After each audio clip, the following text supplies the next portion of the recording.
माँ पर और पिता पर कुछ पंक्तियां आपके बीच निवेदित करता हूं। आप यहाँ जितने लोग बैठे हैं, मुझे नहीं मालूम कि किनकी माँ जीवित हैं और किन्होंने माँ को खो दिया, पर मेरा व्यक्तिगत मत यह है कि जिनकी माँ जीवित हैं, जिनके पिता जीवित हैं, वो दुनिया के सबसे संपन्न लोग हैं, वो दुनिया के सबसे अमीर लोग हैं, वो दुनिया के सबसे धनाढ्य लोग हैं। एक मिनट के लिए बचपन में लौटिएगा, याद कीजिएगा जब हम बहुत छोटे थे, माँ की गोद में थे, माँ का स्तनपान करते थे, तब माँ का एक स्तन मुंह में लेकर हमने उस माँ को दूसरे स्तन पर अपने छोटे छोटे पैरों से न जाने कितनी बार मारा, पर उस माँ ने हमें दूध पिलाना बंद नहीं किया। मित्रों, लात खाकर भोजन देने की शक्ति उस परमपिता परमेश्वर ने दुनिया में यदि किसी को दी है, वो सिर्फ माँ को दी है। माँ के अलावा ताकत किसी के पास नहीं है। मैं उस माँ की वंदना में कविता पढ़ता हूँ।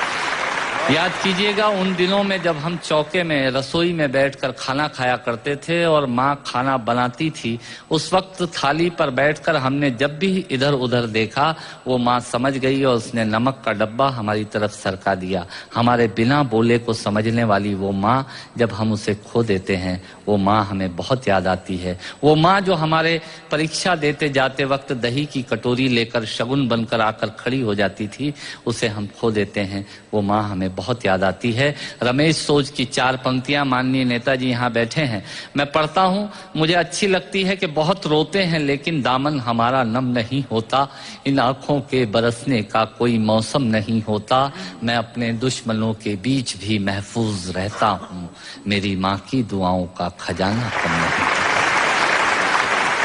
स्वामीनाथ पांडे की 3 पंक्तियां सुनाता हूँ। स्वामीनाथ पांडे ने 3 पंक्तियों का उपन्यास लिखा। अमिताभ जी बैठे हैं, जया जी बैठी हैं। 3 पंक्तियों में पूरा उपन्यास लिख दिया। उसने लिखा, एक विधवा माँ थी, उसके 2 बेटे थे। एक बेटा नीचे वाले माले पर रहता था, दूसरा बेटा ऊपर वाले माले पर रहता था। विधवा माँ 15 दिन एक बेटे के यहाँ खाना खाती थी, विधवा माँ 15 दिन दूसरे बेटे के यहाँ खाना खाती थी। पर ये उस विधवा माँ का दुर्भाग्य था कि साल में जो महीने 31 दिनों के होते थे, उस एक दिन उस विधवा माँ को उपवास रखना पड़ता था। 9 महीने पेट में रखने वाली माँ जब एक जवान बेटे को एक दिन भारी लगने लगी, तब इस नालायक हास्य व्यंग के कवि ने कुछ पंक्तियां माँ के लिए लिखी। सुनिएगा, यात्रा कीजिएगा मेरे साथ।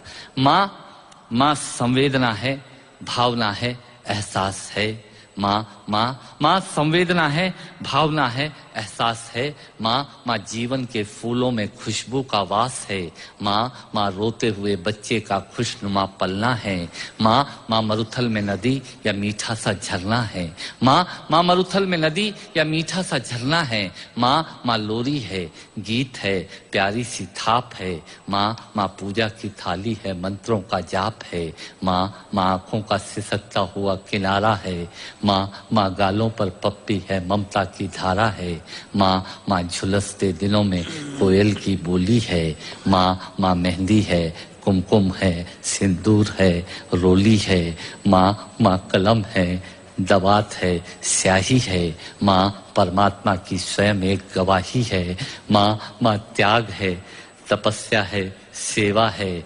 माँ फूंक से ठंडा किया हुआ कलेवा है। माँ अनुष्ठान है, साधना है, जीवन का हवन है।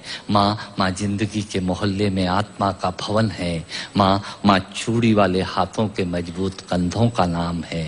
माँ काशी है, काबा है और चारों धाम है। माँ चिंता है, याद है, हिचकी है। माँ बच्चे की चोट पर सिसकी है। माँ चूल्हा, धुआं, रोटी और हाथों का छाला है। माँ जिंदगी की कड़वाहट में अमृत का प्याला है। माँ पृथ्वी है, जगत है, धुरी है। माँ बिना इस सृष्टि की कल्पना अधूरी है।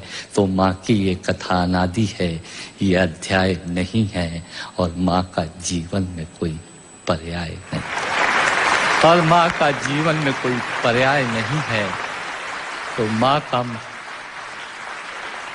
माँ का महत्व दुनिया में कम हो नहीं सकता, और माँ जैसा दुनिया में कुछ हो नहीं सकता। माँ जैसा दुनिया में कुछ हो नहीं सकता। तो मैं कविता की ये पंक्तियां माँ के नाम करता हूँ।